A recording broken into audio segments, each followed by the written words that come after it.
Welcome back to Ocala Talks. A little update on some road issues if you live over in the east side of Ocala for tonight and tomorrow night, the 24th and the 25th. There will be lane closures from 8 p.m. to 8 a.m. on 36th Avenue as they're trying to get completed the railroad flyover that they're doing on 36th Avenue. There will be periodic lane closures from 8 p.m. to 8 a.m. So if you're in that area, try to find an alternative route as they will be closing the lanes periodically between 8 p.m. and 8 a.m. on 36th Avenue in between 14th or Bonnie Heath and 35th as the flyover is right in between that area. Hopefully they'll get it all done and get it open soon so you can then use 24th as a way to get back over to 36th. There's a lot of roads that have been shut down while they're doing this flyover. But it's going to make traffic a lot better in that area. It already has with, the one side of the flyover has been open for about 5-6 months now. And not having to wait on a train at 36th Avenue, amazing. And I'm to understand they're going to do a flyover at 25th as well, which is a place that we need to fly over as well to stop traffic from backing up there as well. But if you are traveling on the east side of this town tonight or tomorrow night between 8 p.m. and 8 a.m., just know that there will be periodic lane closures on 36th Avenue between 14th and 35th as they work to get that flyover completed. They've put the fencing up and everything, so it's gonna be good. And that's one of those things that needed to happen. People are complaining about construction all around town and road construction. Well, we didn't have it for 8-9 years during the economic downturn, and we're playing catch up. So believe me, you think that's a mess. Wait till they start the construction on the 484 lane changes between 20th and 475A. That's going to be a mess for a while, but it eventually will lead to a much smoother transition road-wise on 484 right there at 75, the Bellevue exit on I-75. I didn't know this until I read this article, and I thought, how many people have been to Micanopy? I love Micanopy. It's one of those hidden gems where you can go, and there's tchotchke shops everywhere, and you can go. There's a nice bed and breakfast there you can stay at if you want to.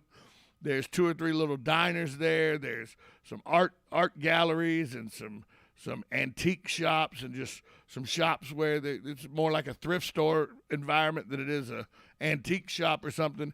It's just to go and stroll the street of Micanopy, the main street of Micanopy.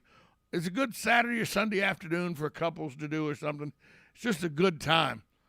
But I didn't know Micanopy turns 200 years old this year.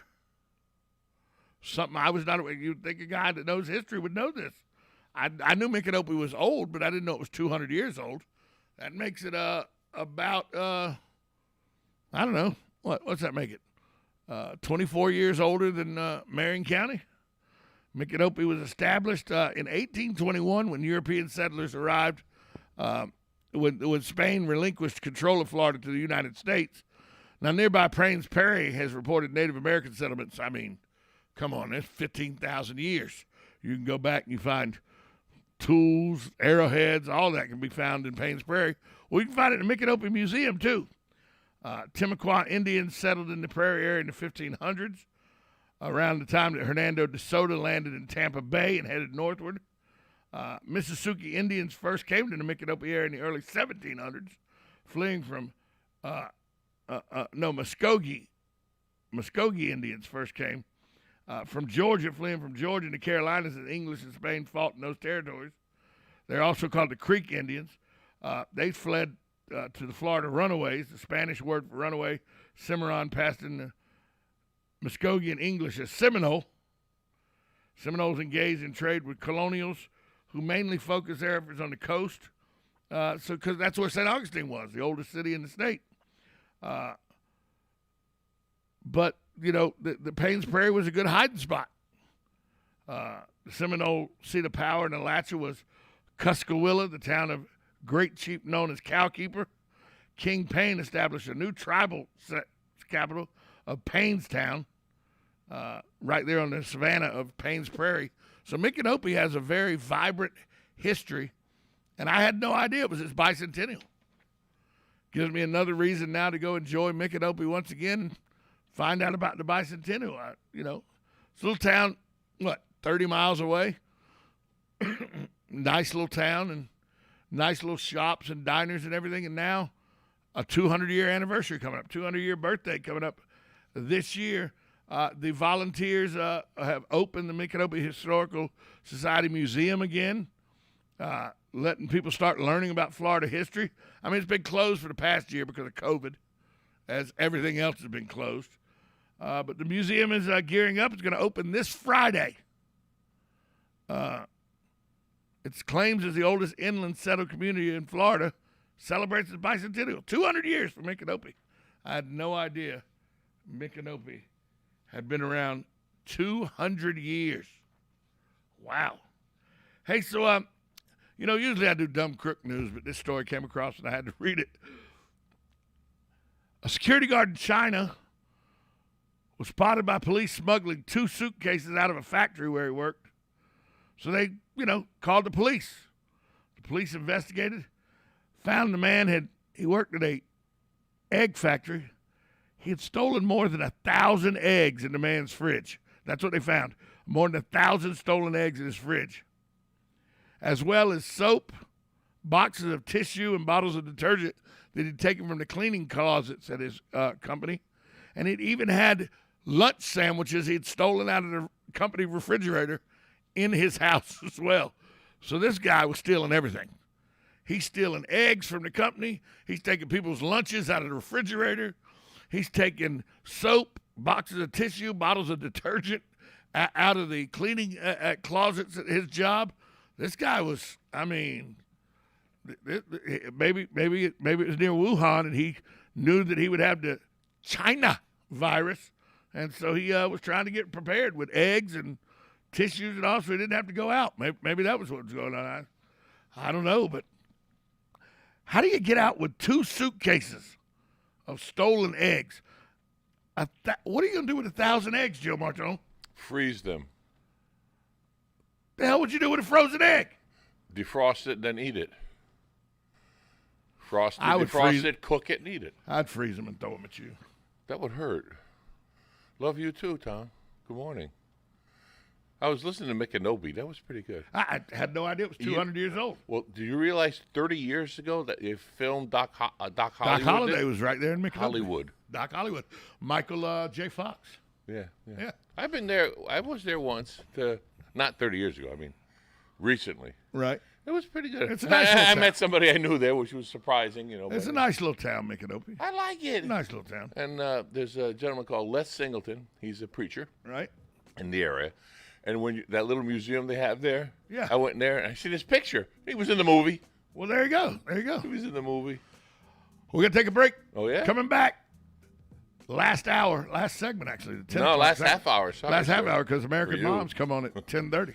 Yeah, what a pair. WOCA, the source. Broadcasting from the Ocala International Airport, this is WOCA AM, W242CA FM, Ocala, 1370 AM, 96.3 FM, The Source.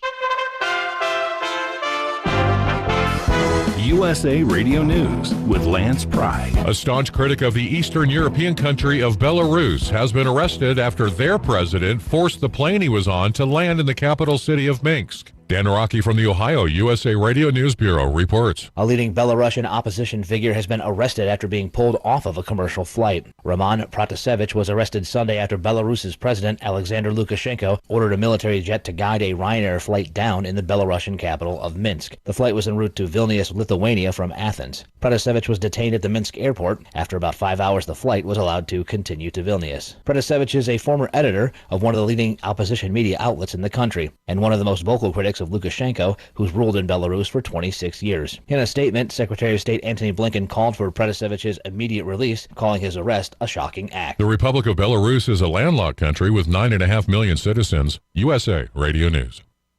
Hello, this is Wayne Alaroot for our newest sponsor, Asset Strategies, or ASI for short. ASI is a precious metals powerhouse. They sell gold and silver. Never in history has there been a more important moment to buy gold and silver. ASI has been in business for 39 years. They've served over 20,000 clients and sold $5 billion worth of gold, silver, and precious metals with zero complaints. Last year, gold saw gains of 25%. Silver nearly doubled gold's performance. Now Democrats are in charge. Green New Deal, open borders, free healthcare for illegals, bailout broke cities and states. The debt is about to go through the stratosphere. The time to buy is now. The owners of ASI, Michael and Rich Chekin, have been my close personal friends for 16 years. ASI is the company I trust when it comes to buying and selling precious metals. Call now to receive a free consultation and a free 1-ounce silver eagle with every qualifying purchase when you mention the Wayne Alaroot Show. Call 800-831-0007. That's 800-831-0007 or visit AssetStrategies.com. Some of the things to love about chickens. That's coming up on This Land of Ours. Whether at your local green market, corner grocery store, or neighborhood restaurant, you're supporting your community when you buy local. Food grown right here by Florida farmers doesn't need to be shipped as far. That saves fuel and cuts emissions. Buying local is more than just supporting area businesses and growers. It's buying fresh, wholesome, and delicious food for your family. Products you trust from people you trust. Fresh from Florida. Good for the environment. Good for the economy. Good for you. The Environmental Quality Incentives Program, or EQIP, is a continuous sign-up program allowing landowners or operators to apply for financial and technical assistance from many types of conservation practices. And USDA's Natural Resources Conservation Service in Florida has made it easy to get more details. Just log on to www.fl.nrcs.usda.gov. You'll find links to more detailed information on the overall EQIP program, or simply stop by your local NRCS office. Chickens, which are descended from dinosaurs, are amazing, intelligent, and affectionate animals. Here are some things you might not have known about these adorable birds. They can solve problems, understand cause and effect, and anticipate and plan for the future. Mother hens begin to teach calls to their babies when they're still in their eggs. Later, they teach their chicks what is safe to eat and how to avoid grains that can harm them. Chickens can also differentiate violet and ultraviolet light. Because they are so sensitive to infrared light, chickens can see sunlight up to an hour before humans do. Chickens also experience REM sleep, which means they can dream. They are also pretty athletic with their abilities to jump and fly. In fact, they can run up to 9 miles an hour. The longest distance flown is about 300 feet. Chickens also have great memories and facial recognition skills. I'm Kathy Isom, Southeast AgNet. When it really counts, depend on the source for the latest weather updates, keeping you ahead of the storm. 96.3 FM, 1370 AM, The Source. Plenty of sunshine today, high 87 to 91. Clear moonlit sky tonight, low 62 to 66. Mostly sunny and hot tomorrow with a high of 89 to 94. Then Wednesday and Thursday both will be mostly sunny. High on Wednesday 89 to 95. High on Thursday 91 to 96. Mostly cloudy Friday, high 91 to 97. From the Florida Weather Center, I'm Holly Holdren. Are you wasting time boxing up packages and going to the post office or the UPS store? Are you tired of not knowing what you'll pay when you get there? Just Ship offers pickup service and flat rate packaging and postage rates, which takes the guesswork out of shipping while saving you time and money. So quit wasting valuable time and money. Call or text Just Ship at 352-234-3840. That's 352-234-3840. Just Shipped. This is Ocala Talks with Tom Schmidt, bringing stories that are important to our community in and around Ocala. Plus, of course, a splash of sports as well. Now, here's your host, Tom.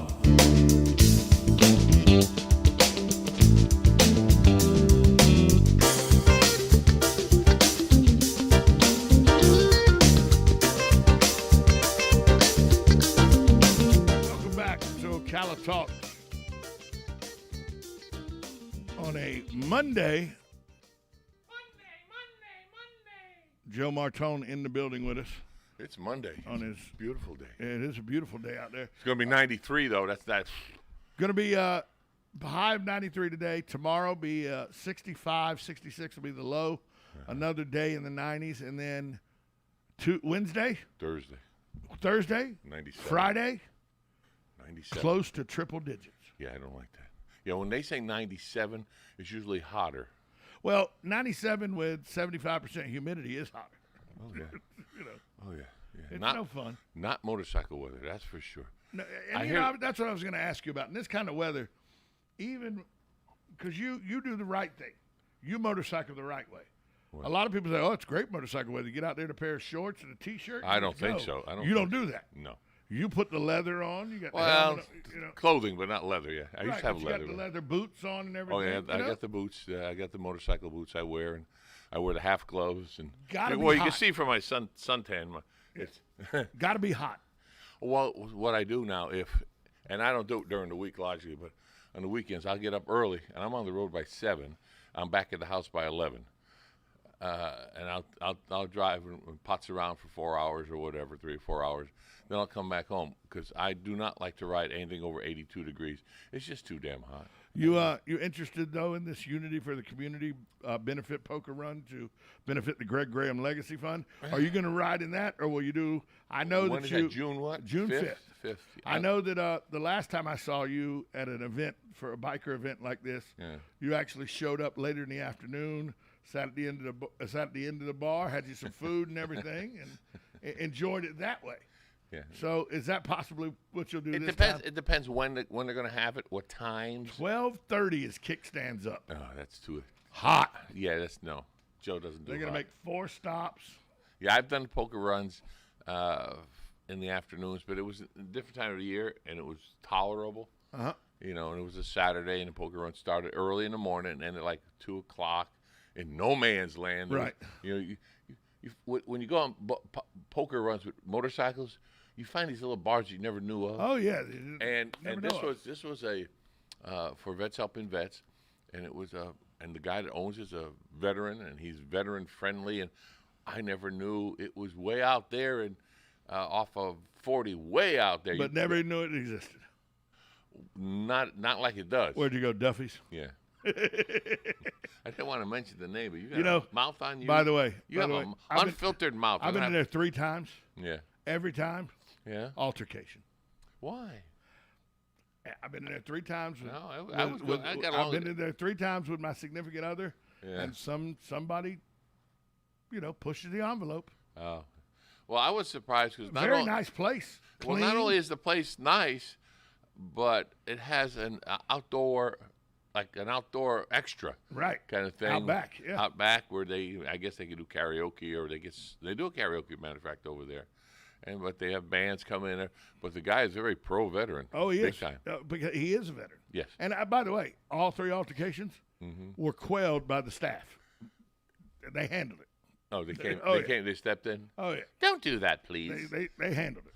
That's not allowed in this establishment. But the reason I bring this Greg Graham benefit for the Legacy Fund up to you is it's the kind of nonprofit organization you like. My support. Where everybody volunteers and all the money actually goes to where they say it's going. Exactly. Yeah. There's not a fat cat at the steering wheel. Because I help the community get this and get that, and I'm getting a paycheck of $220,000 a year, and but we're helping everybody else. Well, why are you getting such a big paycheck?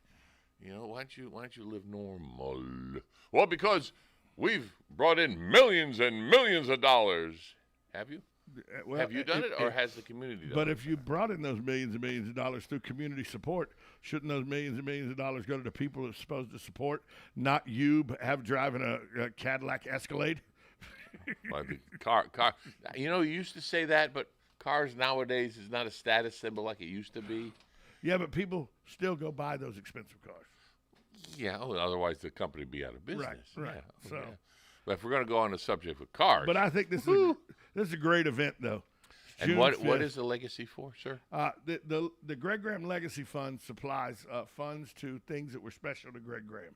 As? The Boys and Girls Clubs of Marion County. Oh, they just had a whopping one last 2 weeks, 2 weekends. And you know how much they collect? Over $30,000 in one day. They need it though. Oh yeah. Because they operate they have like 300 plus clients, and half of their clientele can't afford to pay the bills. Right. So they make them scholarship. April Savarese, who's the CEO of the Boys Club and Girls Club of Marion County, and I say Marion County because there's 3 of them. Right. Denellen, Silver Springs, and here Silver Springs in Shores, and here in Ocala. Yeah. Right. And so that is a staff doesn't work for free. No. At the Boys and Girls Club. It is a nonprofit, but they don't work for free. She doesn't work for free. But they don't make $100,000 each. No, because it all goes out the door to the kids. Exactly. So I know of 2 events, and she pulled in, I'll say, about $65,000. And you say, what? But wait a minute now. What's her operating cost per week? With lights and everything. I'm not even talking about utilities. I'm talking about the kids. Well, they feed. I can give 2 hoots and a holler. They feed the kids. That's it. And it's not the kids' fault for the situation the kids were born into. No, it is not. You know, it is unfortunate. Oh, I'll give it that 100%. It is unfortunate. But when I see all these kids, and none of the kids that I see have an attitude. No. And that is the major. I had a big discussion last night about this. I mean, a long discussion. And it is about the bringing up of children. And I'm gonna talk for a second here, Tom. People, any you want to email me if I offend you, that's fine. Joe@WOCA.com. Email me, but I'm going to let it all out. And my son says I'm politically incorrect, but I'm going to say it the way it is. Here we go. A kid is not racist, prejudiced, or any other label you want to put on them. They are taught to be that way. When someone is touting or whatever, there's a little one following them around. And when I say a little one, I'm saying 3, 4, 5 years old. Certainly. Walking behind a parent. And she says to that little one, come on, you mother effer. Let's go. What the beep, beep, beep are you doing? Why are you effing so slow? What do you expect to come out of that kid's mouth? He is going to say to his other friends, hey, mother, hey, you, and I'm saying, if the parents are doing this to the little ones, and then the little ones repeat, what do they expect? Do as I say, not as I do. It won't work that way. Yeah. It doesn't work that way, and that is not how you bring up kids. And they have a thing on Facebook. I've seen it 100 times. A Caucasian and a little boy of color, about 4 years old, 5 years old. They're hugging it out. They hug it out. It's That's not what they there. know. Yeah. It's not there. It is built in. Oh, well, we were. You were not. Your ancestors were. Children teach. Children learn what they're taught by their surroundings. Exactly. And this is, well, we were put down 200 years. That's 200 effing years ago. I am sorry. I get so upset with that.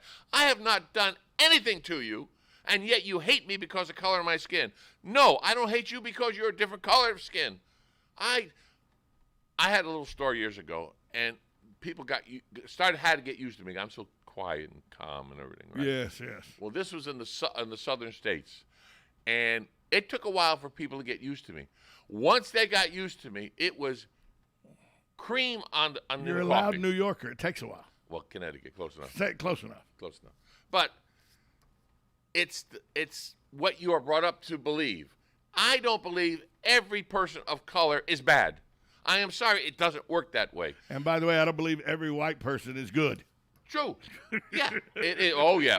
There's both sides of that Just like coin. I don't believe every cop is bad, but I don't think all cops are good either. No. That's why I say a person of color. Our pigmentation is Caucasian or white. Well, I'm not white. I'm a tannish. A person of color is not black. It could be that person could be brown. It could be dark black. It could be Yellow. black. Yellow, right? Yeah. I used to have a gentleman come in the store. He make me look small. Big man. He was a red man. Right. He was an Indian. I mean, he was, I forget what tribe, but he was full blood. He used to come in, and when he come in, I would light up. I'd say, how you doing? He was a young man, too. Right. And, of course, I asked him his tribe, and he proudly said what his tribe was. It wasn't Cherokee, which surprised me because I lived in the mountains. Creek Indian, maybe? The mountains of North Carolina. Yeah. I don't know. Yeah. But your point is well taken. That's one of the things the Boys and Girls Clubs help with. Is take the barriers down. And the kids, it's not their fault. They learn behaviors from the adults. That's it. That's the whole thing. And the Boys and Girls Club try to quell that from happening. Stop the nonsense. By the way, another benefit of the Greg Graham Legacy Fund. I'm off my hot box now. His amnesty program that he started. Amnesty for what? With the centers. You can go if you're addicted to opioids or drugs. You're hooked. You can go to the Ocala police station with your drugs, walk in and say, hey, here are my drugs. Help. And they will get you a bed in a rehab. No questions asked, no arrests, nothing. That's the amnesty program Greg Graham started. Because he said, we're never going to arrest our way out of this epidemic. This is true. It is. And so the money goes to support that as well. Well, I spoke to many a police officer over the years, and the thing is, you don't arrest the addict, you arrest the supplier, and you have to go up the chain, because if you arrest the guy on the corner, he gets replaced. 3 guys just replace him. Yeah, he gets replaced. You've got to go up the ladder, all the way up the ladder, and stop it, and see if you could stop it. It's coming in from where? Where's the drugs coming into here? The border. Yeah, which one? The unsecured Mexican border. I'm talking about in Florida. Where the drugs coming into? Usually nowadays they come across the Mexican border and get shipped here. They no longer come into ports. Very seldom are the ports the situation. That's why Miami Vice is off the air. Right. They now come.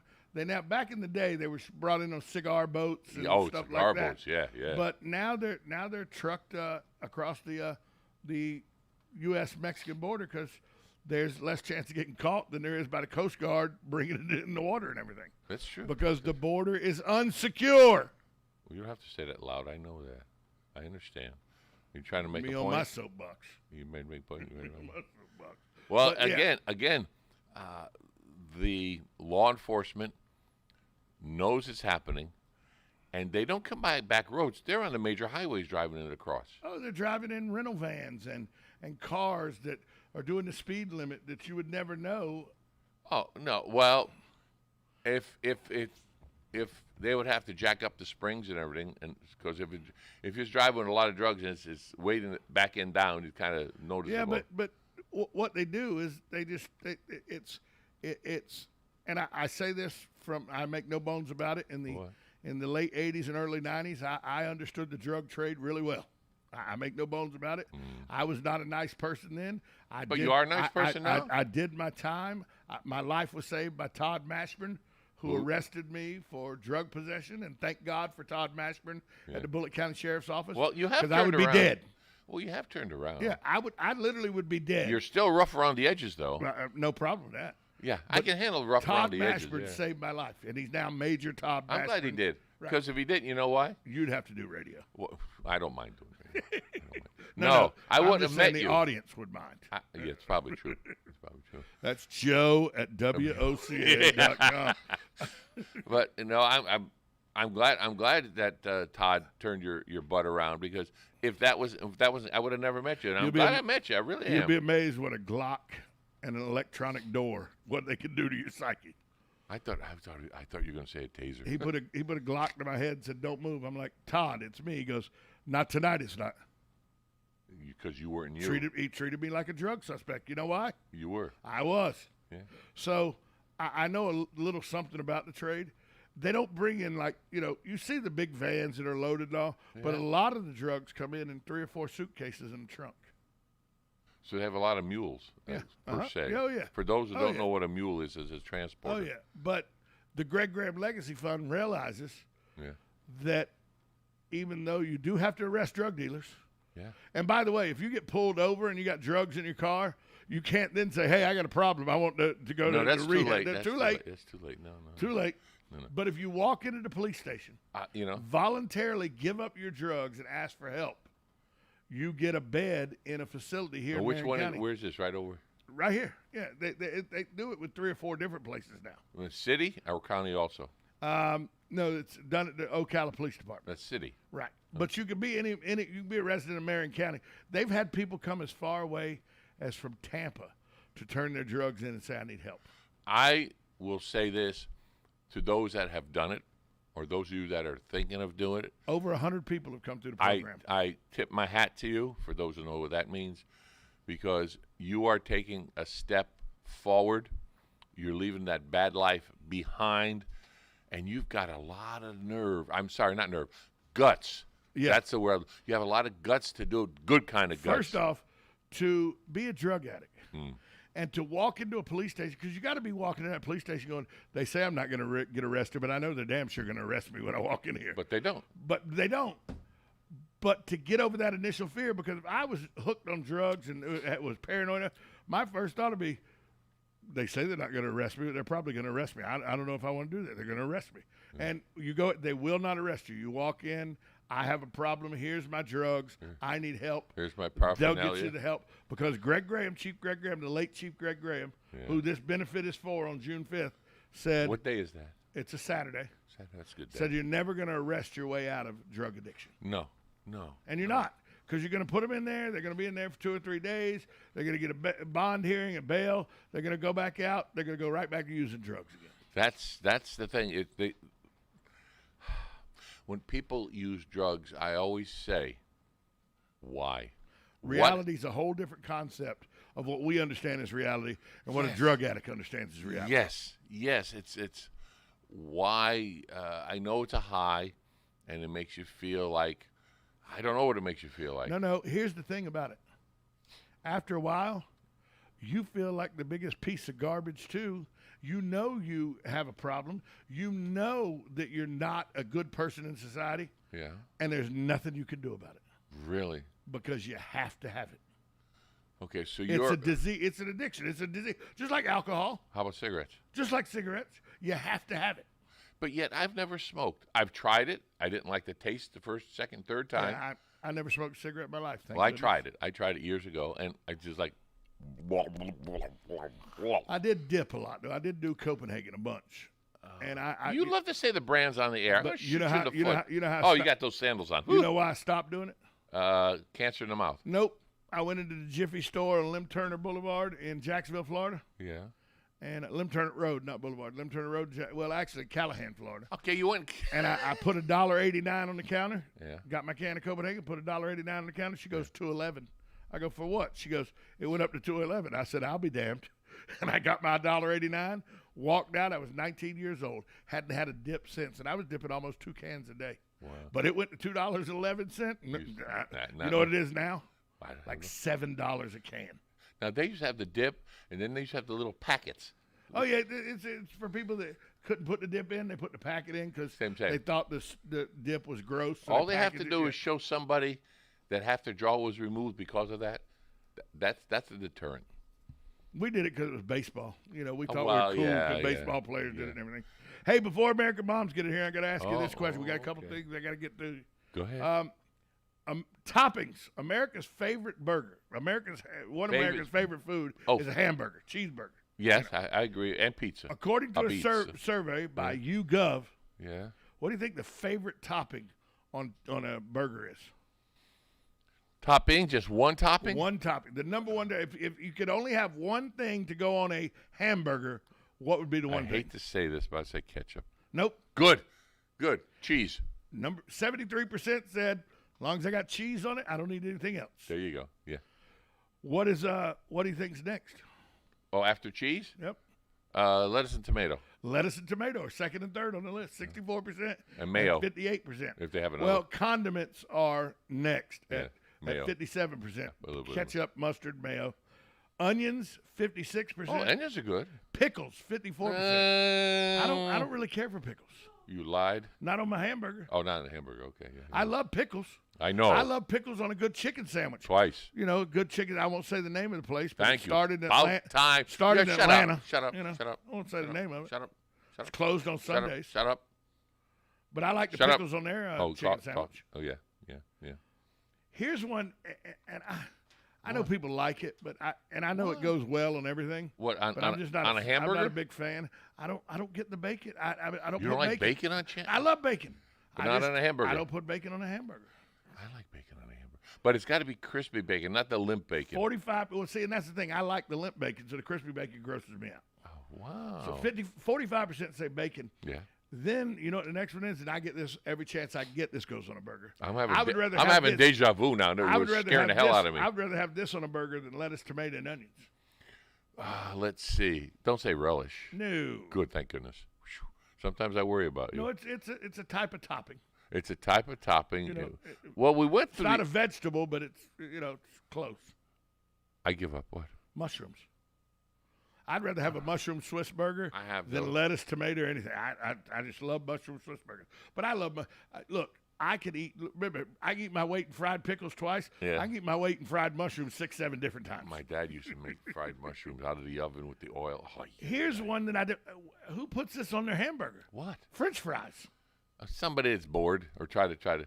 Yeah. Oh, hey, you got a bigger hamburger with these French fries. Now I do like this on a burger. What? If you ever get this burger, an avocado burger, put avocado on a burger. I'm not an avocado fan. You know the best way to eat avocado, get right as it's about to get ripe. About the day before it gets mushy ripe. Yeah. You take the avocado and you cut it into slices like fries. Yeah. You put a little Paco bread crumbs on it. Doesn't. And then you put it in the air fryer and fry up avocado fries. Yeah. Ooh, it's good stuff. I'll tell you what, I'm not avocado fan, so that's all right. Here's something that if you hadn't tried this on a burger, what? I suggest you try it because it's really, really good. What? Fried egg. Oh, I've had that. Yeah. It's really, really good. So the top things are cheese, followed by lettuce, tomato, condiments, then onions, pickles, bacon, mushroom, fries, avocados, and eggs. Well, there's one thing I've never done. This is up in New Haven, Connecticut, born and raised there. Right. Where the first hamburger were in Louis' Lunch. Right. Mm-hmm. They don't have ketchup in there. No. And I've walked by that little place. I've lost count of it. I never went in. Never went in. Never went in. Birthday time. Okay. Tommy Chong of Cheech and Chong fame. figured How that old do one. you think he is? That's the small one or the tall one? That's the tall one. The tall one. Cheech is the small one. Cheech, okay. 82. 83. Ooh, that's very close. Very close. Bob Dylan. He's still alive? Well, I thought he was dead in the 1970s, but I'm still alive. There goes the drugs just kicked in. Okay. I'm still alive. I'm still alive. Yeah. How old do you think he is? 79. He's 80. 80. I'm missing one by 1. 80 years old. Okay. Gary Berghoff, who played Radar O'Reilly on MASH. Oh, he is 86. 78. Ooh, sorry. Patti LaBelle. He's from Connecticut, too. Patti LaBelle, the soul singer. No. 77. Yeah, I wasn't going to guess a woman's age. How about this? Elvis Presley's wife, former wife, Priscilla Presley. Oh, she's 86? She's 76. She's not happy with you right now. Oh, boy. Sorry. How about I just said I wasn't. John C. Reilly, who played Shake and Bake with Will Ferrell in Talladega Nights? They all played Step Brothers. I have no idea. John C. Reilly, 56 years old today. Wow. Make So it that's sound just old. some of the 56. people. I got shoes as old as that. Well, he's 2 years older than me. That's all I can tell you.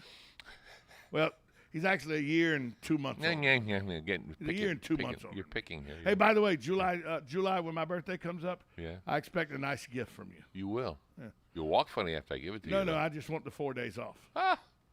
Actually, Thursday, Friday. No, you're going to have Thursday, Friday. We're broadcasting live from wherever you are. I can broadcast live from the Redneck Riviera if you want me to. Yeah. It's up to you. Probably do that, yeah. Coming up next, it's American Moms. They're in the good. building. Oh, and they who are. knows the mood they're in? It's a Monday. Well, they're smiling. It's not gas, so it's all right. That is no guarantee. I know. 1370 AM, 96.3 FM, WOCA, The Source. Broadcasting from the Ocala International Airport, this is WOCA AM, W242CA FM, Ocala, 1370 AM, 96.3 FM,